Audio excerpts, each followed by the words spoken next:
कल्पना करा की फक्त एकच गोष्ट रात्रभर भिजवून खाल्ल्याने तुमचं वय दुप्पट होईल आणि त्याचबरोबर हातपाय आणि सांध्यांचं दुखणं जादू झाल्यासारखं नाहीसं होईल. ऐकायला गंमत वाटते ना? पण ही गंमत नाही, सत्य आहे. आज मी तुम्हाला असा एक उपाय सांगणार आहे जो शरीरातील रक्तप्रवाह सुधारेल, नसांना ताकद देईल आणि प्रत्येक प्रकारच्या सांधेदुखी आणि स्नायूंच्या तुमच्या वेदनांमध्ये तुम्हाला आराम देईल. आणि तुम्हाला माहित आहे, सर्वात चांगली गोष्ट काय आहे? ही वस्तू तुमच्या स्वयंपाकघरातच उपलब्ध आहे. गेल्या 20 वर्षात मी हजारो रुग्ण पाहिले आहेत. या सर्व रुग्णांपैकी एक रुग्ण मला आजही आठवतात. त्यांचं नाव होतं स्वप्नील. त्या रोज सांधे आणि स्नायूंच्या वेदनांनी थकव्यामुळे त्रस्त असायच्या आणि आपला दिवसही नीट घालवू शकत नसायच्या. खूप औषधं घेऊनही त्यांना कोणताही स्थायी, सस्टेनेबल परिणाम मिळत नव्हता. त्यांच्या आयुष्यात खरा फरक तेव्हा आला जेव्हा मी त्यांना हा एक उपाय सांगितला, ज्यामुळे फक्त 3 आठवड्यात त्यांच्या वेदना कमी झाल्या आणि त्यांची ऊर्जा परत येऊ लागली. आणि तुम्हाला माहित आहे, आज मी तुम्हाला तोच उपाय सांगणार आहे. मित्रांनो, खरं सांगायचं तर आपल्यापैकी बहुतेक लोक एकाच प्रकारच्या वेदनांमधून जात आहेत. कोणाच्या हातपायांमध्ये सतत सूज आणि जळजळ असते, कोणाला रात्री झोपताना पायात मुंग्या आल्यासारखं झणझणाट वाटतं, तर कोणाचे सांधे इतके अखडलेले असतात की सकाळी उठणंही त्यांच्यासाठी कठीण होतं. इतकंच नाही तर थकवा, अशक्तपणा आणि कधीकधी चक्कर येणं, स्मरणशक्ती कमी होणं हे सर्व लक्षणं सांगतात की तुमच्या नसांमध्ये ब्लॉकेज तयार होत आहेत आणि त्या कमजोर होत आहेत. पण तुम्हाला माहित आहे का की नसांमधील हे ब्लॉकेज आणि अशक्तपणा आपण नैसर्गिकरित्या दूर करू शकतो, महागड्या औषधांशिवाय आणि कोणत्याही साईड इफेक्टशिवाय. तर चला, थोड्याच वेळात मी तुम्हाला तो सोपा घरगुती उपाय सांगणार आहे जो तुमच्या आयुष्याला एक नवी दिशा देऊ शकतो. नसांमध्ये अशक्तपणा किंवा ब्लॉकेज का होते? सगळ्यात आधी हे समजून घेणं महत्त्वाचं आहे की नसांमध्ये अशक्तपणा किंवा ब्लॉकेज का होते. तसं तर याची अनेक कारणे असू शकतात, पण सर्वात मोठे कारण आहे मधुमेह, डायबिटीज. होय, जेव्हा रक्तातील साखर जास्त होते तेव्हा तुमच्या नसा हळूहळू कमजोर होऊ लागतात. याला आपण डायबेटिक न्यूरोपॅथी म्हणतो. दुसरं कारण आहे उच्च रक्तदाब, हाय ब्लड प्रेशर. तिसरं आहे कोलेस्ट्रॉल आणि शरीरात जास्त चरबी जमा होणे. चौथं आहे संक्रमण, इन्फेक्शन. पाचवं आहे हार्मोनल असंतुलन, इम्बॅलन्स. आणि सहावं आहे किडनी किंवा यकृतातील लिव्हर विषारी पदार्थ, टॉक्सिन्स. या सर्व गोष्टी मिळून तुमच्या नसांमध्ये अशक्तपणा निर्माण करतात आणि यामुळे वेदना, थकवा आणि शरीरात कमजोरी येऊ लागते. पण चांगली बातमी ही आहे की या समस्येवर मात करण्यासाठी एक असा उपाय आहे जो तुमच्या स्वयंपाकघरात ठेवलेला आहे आणि तो तुम्ही अगदी साध्या वस्तूंपासून सहज बनवू शकता. आणि आता मी तुम्हाला हाच उपाय स्टेप बाय स्टेप सांगणार आहे, त्यामुळे व्हिडिओमध्ये शेवटपर्यंत राहा. हा साधा उपाय कसा बनवायचा? मित्रांनो, हा उपाय 3 खूपच साध्या वस्तूंपासून बनतो आणि हा उपाय सांगितल्यावर मी तुम्हाला या उपायासोबत एक बूस्टर स्टेप देखील सांगेन, जी याचा परिणाम दुप्पट करू शकते. पण त्याबद्दल जाणून घेण्यापूर्वी हा उपाय कसा बनवायचा ते पाहूया. सर्वात आधी तुम्ही एक स्टीलचं भांडं घेऊन त्यात 1 ग्लास पाणी घालून गॅसवर उकळायला ठेवा. आता ते उकळायला लागल्यावर त्यात सर्वात आधी दालचिनीचा एक छोटा तुकडा घाला.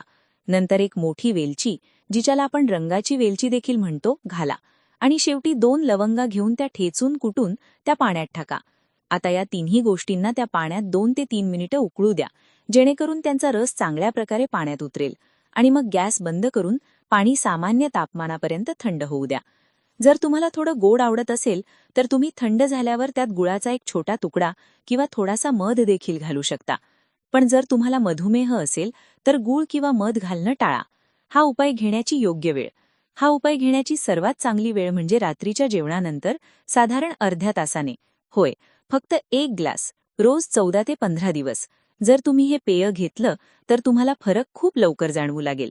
शरीरात ऊर्जा आणि ताकद येईल, सांधेदुखीमध्ये आराम मिळेल आणि तुमच्या ब्लॉक होत असलेल्या नसा देखील हळूहळू उघडायला लागतील. Secret booster step. आता जाणून घेऊया ती सिक्रेट बूस्टर स्टेप. मी तुम्हाला थोड्या वेळापूर्वी सांगितलं होतं की मी तुम्हाला एक अशी स्टेप सांगेन जी तुमच्या या उपायाचा परिणाम आणखी वाढवेल. विश्वास ठेवा, ही स्टेप बंधनकारक, मॅन्डेटरी नाही, पण जर तुम्ही ती केली तर तुम्हाला दुप्पट नाही तर मी म्हणते 3-4 पट परिणाम मिळेल. तुम्हाला काय करायचे आहे? जेव्हा तुम्ही हे पेय पिऊन घेता त्याच्या 15 मिनिटांच्या आत तुम्हाला एक छोटा चमचा बडीशेप सौफ चावून खायची आहे. होय, ही छोटीशी स्टेप या पेयाचा परिणाम दुप्पट करू शकते, कारण बडीशेप तुमचं पचन, डायजेशन चांगलं करते आणि या 3ही मसाल्यांचे औषधी गुणधर्म शरीरात आणखी खोलवर पोहोचवते आणि जर तुम्ही सलग 1 महिना या नियमाचे पालन केलं तर तुम्हाला नसांची ब्लॉकेज संपवण्यास तर मदत मिळेलच, पण तुमच्या हातपायांची वेदना आणि शरीरातील थकवा यातही खूप फायदा जाणवेल. या उपायात असं खास काय आहे? तुम्हाला कदाचित वाटत असेल की या उपायात असं काय खास आहे, हा इतका प्रभावी कसा असू शकतो? दालचिनीमध्ये सिनमल डिहाइड आणि अँटीऑक्सिडंट्स असतात, जे रक्तातील साखर नियंत्रित करतात आणि नसांमध्ये जमा झालेली चरबी वितळवतात, मेल्ट करतात.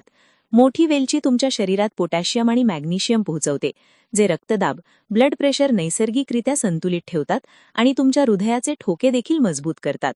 आणि लवंगमध्ये युजेनॉल नावेचं संयुग कंपाऊंड असतं, जे सूज आणि वेदना दोन्ही कमी करतात. यामुळेच हातपायांची सूज, वेदना आणि मुंग्या येणं हळूहळू या उपायामुळे कमी होऊ लागतं. Bonus foods. नसांना निरोगी ठेवण्यासाठी मित्रांनो, आता बोलूया त्या बोनस फूड्सबद्दल, जे तुमच्या नसांना निरोगी ठेवण्यासाठी तुम्ही तुमच्या रोजच्या आहारात नक्कीच समाविष्ट केले पाहिजेत. अलसीचे बीज, फ्लॅक्स सीड्स. यात ओमेगा 3 फॅटी ॲसिड्स असतात, जे तुमच्या नसांना मजबूत करतात आणि सांधेदुखी कमी करतात. यांना भाजून आणि बारीक करून तुम्ही सकाळी 1 ग्लास दूध, पाणी किंवा दह्यासोबत घेऊ शकता. Chia seeds.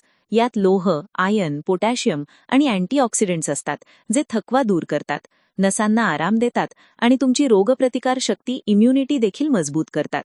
तर मित्रांनो, या दोन्ही गोष्टी जर तुम्ही या उपायासोबत वापरायला सुरुवात केली, मग त्या दोन्ही एकत्र असोत किंवा वेगवेगळ्या किंवा यापैकी कोणतीही एक, तरी तुम्हाला परिणाम आणखी जास्त मिळतील.